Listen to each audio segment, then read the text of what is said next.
जय श्री कृष्णा। आज मैं आपको पितृ पक्ष में कहने वाली गीता का अध्याय सुनाऊंगी। ये श्री राम सुखदास जी के द्वारा लिखी हुई गीता ज्ञान है। पांडवों ने 12 वर्ष का वनवास और 1 वर्ष का अज्ञातवास समाप्त होने पर जब पूर्व प्रतिज्ञा के अनुसार अपना आधा राज्य मांगा, तब दुर्योधन ने आधा राज्य तो क्या, तिखी सुई की नोक जितनी जमीन भी जितना युद्ध के बिना देना स्वीकार नहीं की। अतः पांडवों ने माता कुंती की आज्ञा के अनुसार युद्ध करना स्वीकार कर लिया। इस प्रकार पांडवों और कौरवों के बीच युद्ध होना निश्चित हो गया। दोनों ओर से युद्ध की तैयारी होने लगी। महर्षि वेदव्यास जी का धृतराष्ट्र पर बहुत स्नेह था। उस स्नेह के कारण उन्होंने धृतराष्ट्र के पास आकर कहा, युद्ध होना और उसमें क्षत्रियों का महान संहार होना अवश्यंभावी है, इसे कोई टाल नहीं सकता।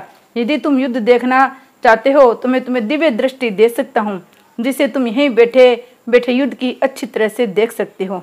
इस पर धृतराष्ट्र ने कहा, मैं जन्म भर अंधा रहा, अब अपने कुल के संहार को मैं देखना नहीं चाहता, परंतु युद्ध कैसे हो रहा है ये समाचार जरूर जानना चाहता हूँ। व्यास जी ने कहा कि मैं संजय को दिव्य दृष्टि देता हूँ, जिससे ये संपूर्ण युद्ध को, संपूर्ण घटनाओं को, सैनिकों के मन में आई हुई बात को भी जान लेगा और सुन लेगा, देख लेगा, सब बातें तुम्हें सुना भी देगा। ऐसा कहकर व्यास जी ने संजय को दिव्य दृष्टि प्रदान की। उधर निश्चित समय के अनुसार कुरुक्षेत्र में दोनों सेनाएं युद्ध के लिए तैयार थी। अब प्रश्न होता है, जब युद्ध के लिए दोनों सेनाएं तैयार थी तो ऐसे मौके पर भगवान ने अर्जुन को गीता का उपदेश क्यों दिया? शोक दूर करने के लिए ही भगवान ने अर्जुन को गीता का उपदेश दिया था। अर्जुन को शोक कब हुआ और क्यों हुआ? जब अर्जुन दोनों सेनाओं में अपनी ही निजी कुटुंबियों को देखा और सोचा कि दोनों तरफ हमारे कुटुंबी मरेंगे, तब ममता के कारण उनको शोक हुआ। अर्जुन ने दोनों सेनाओं में अपने कुटुंबियों को क्यों देखा? भगवान श्री कृष्ण ने जब दोनों सेनाओं के बीच में रथ खड़ा करके अर्जुन से कहा कि तुम युद्ध की इच्छा से इकट्ठे हुए इन कुरुवंशियों को देखो, तब अर्जुन अपने कुटुंबियों को देखा। भगवान अर्जुन को दोनों सेनाओं में कुरुवंशियों को देखने के लिए क्यों कहा? अर्जुन ने पहले भगवान से कहा था कि हे अच्युत, दोनों सेनाओं के बीच मेरा रथ खड़ा करो, जिससे मैं देखूं या मेरे साथ 2 हाथ करने वाले कौन हैं। अर्जुन ऐसा क्यों कहता है? जब युद्ध की तैयारी बाजे बजे, तब उत्साह में भरकर अर्जुन ने दोनों सेनाओं के बीच में रथ खड़ा करने के लिए भगवान से कहा था। बाजे क्यों बजे? कौरव सेना के मुख्य सेनापति भीष्म जी ने जब सिंह की दहाड़ के समान गर्ज कर शंख बजाया, तब कौरव सेना के बाजे बजे और पांडव सेना के भी बाजे बजे। भीष्म जी ने शंख क्यों बजाया? दुर्योधन को हर्षित करने के लिए भीष्म जी ने शंख बजाया था। दुर्योधन अप्रसन्न क्यों था? दुर्योधन गुरु द्रोणाचार्य के पास जाकर कहा कि आपके प्रतिपक्ष में पांडवों की सेना खड़ी है, इसको देखिए, अर्थात जिन पांडवों पर आप प्रेम स्नेह रखते हैं वे ही आपके विरोध में खड़े हैं। पांडव सेना की विरचना भी धृष्टद्युम्न के द्वारा की गई है, जो आपके मारने के लिए उत्पन्न हुआ है। इस प्रकार दुर्योधन की चालाकी से, राजनीति से बुरी हुई तीखी बातों को सुनकर द्रोणाचार्य चुप रहे और कुछ नहीं बोले। इससे दुर्योधन अप्रसन्न हो गया। द्रोणाचार्य चुप क्यों रहे थे? द्रोणाचार्य दुर्योधन को उकसाने के लिए चालाकी से राजनीति की जो बातें कही, वे बातें द्रोणाचार्य को बुरी लगी। उन्होंने ये सोचा कि अगर मैं इन बातों का खंडन करूं तो युद्ध के मौके पर आपस में खटपट हो जाएगी, जो उचित नहीं है।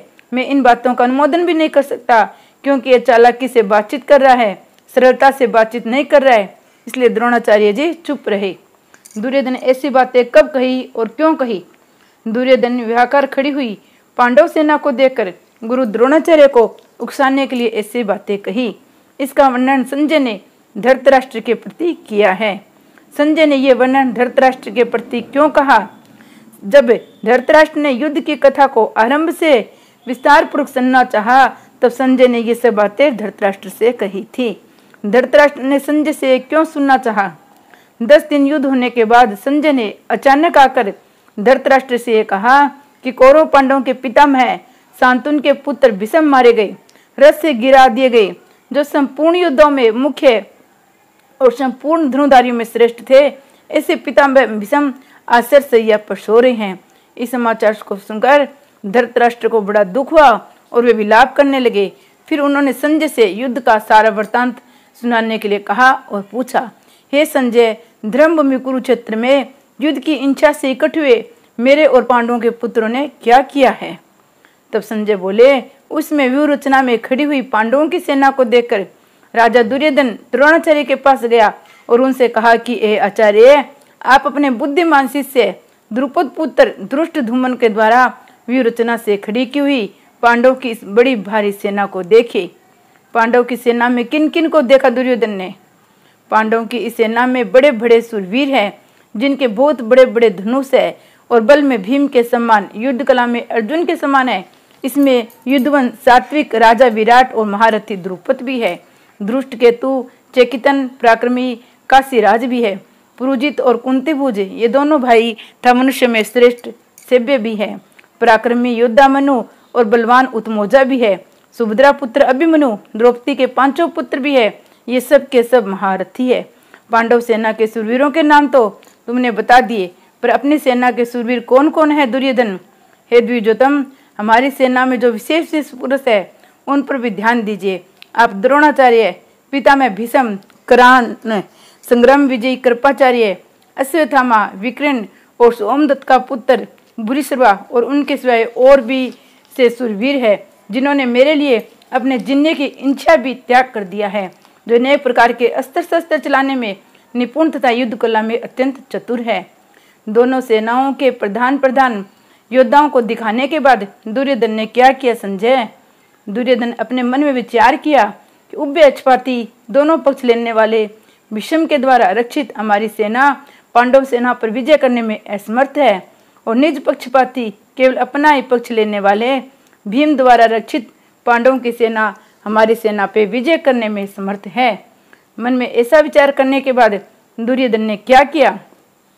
उसने सभी सूरवीरों से कहा, आप सब के सब लोग अपने अपने मोर्चों पर दृढ़ता से स्थित रहे हुए पिता में भीष्म की चारों ओर से रक्षा करे। अपनी रक्षा की बात सुनकर भीष्म जी ने कहा, पिता में भीष्म ने दुर्योधन को प्रश्न करते हुए सिंह के समान गर्ज कर बड़े जोर से शंख बजाया। भीष्म जी के द्वारा शंख बजाने के बाद क्या हुआ संजय?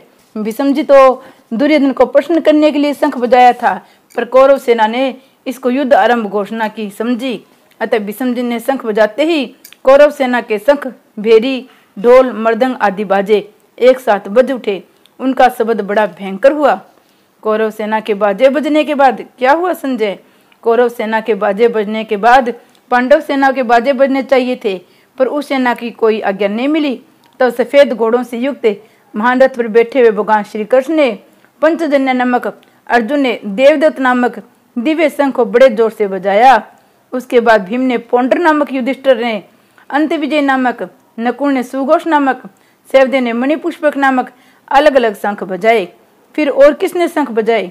हे राजन, फिर पांडव सेना के श्रेष्ठ धनुष वाले काशीराज महारथी शिखंडी धृष्टद्युम्न, राजा विरोट, अजय सात्विक द्वारा द्रौपद के 5 पुत्र महाभाऊ सुभद्रा पुत्र अभिमन्यु ने, सभी महारथियों ने अपने अपने शंख बजाए। पांडव सेना की उस शंख ध्वनि का क्या परिणाम हुआ?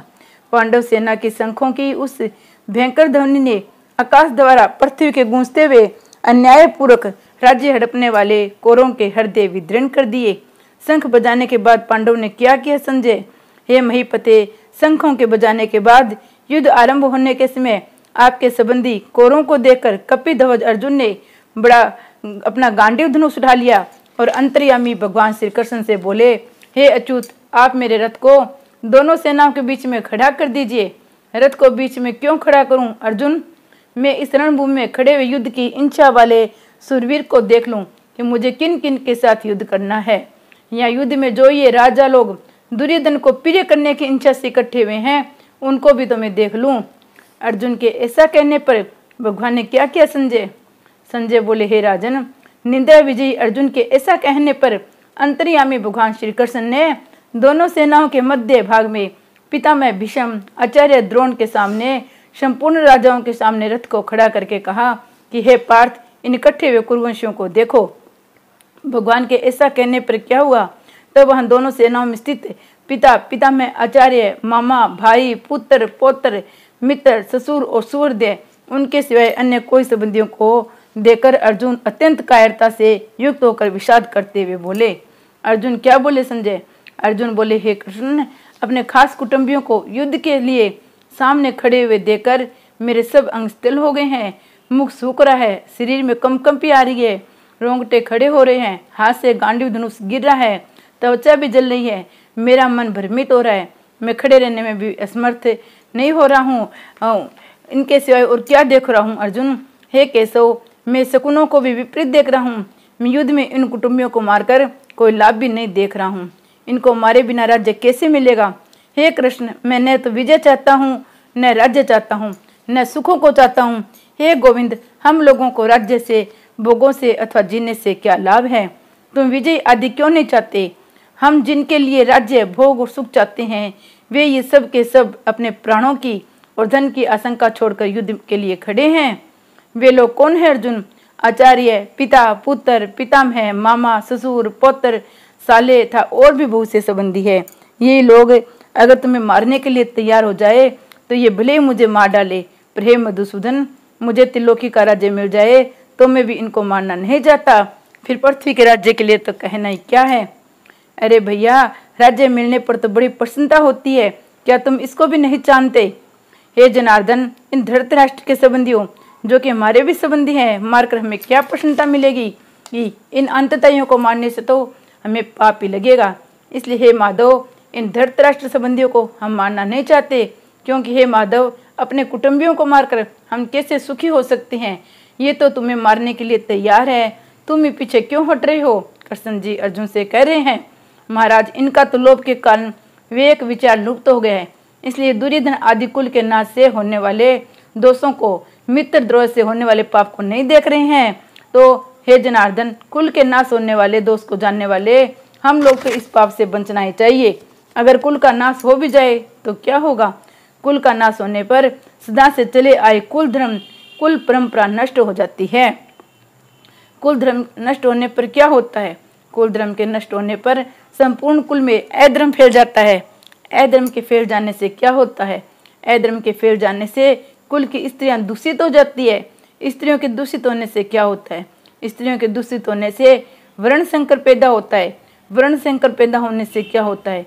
ये वर्ण संकर कुल घातियों, कुल का नाश करने वाले को, संपूर्ण कुल को नरक में ले जाने वाला होता है। पिंड और पानी श्राद्ध तर्पण न मिलने से उनके पितृ भी अपने स्थान से गिर जाते हैं। इन वर्ण संकर पैदा करने वाले दोषों से कुल घातियों के सदा से चलते आवे कुल धर्म, जाति धर्म दोनों नष्ट हो जाते हैं। जिनके कुल धर्म नष्ट हो जाते हैं उन मनुष्यों का क्या होता है। हे जनार्दन, उन मनुष्य को बहुत समय तक नरकों में निवास करना पड़ता है, ऐसा हम सुनते हैं।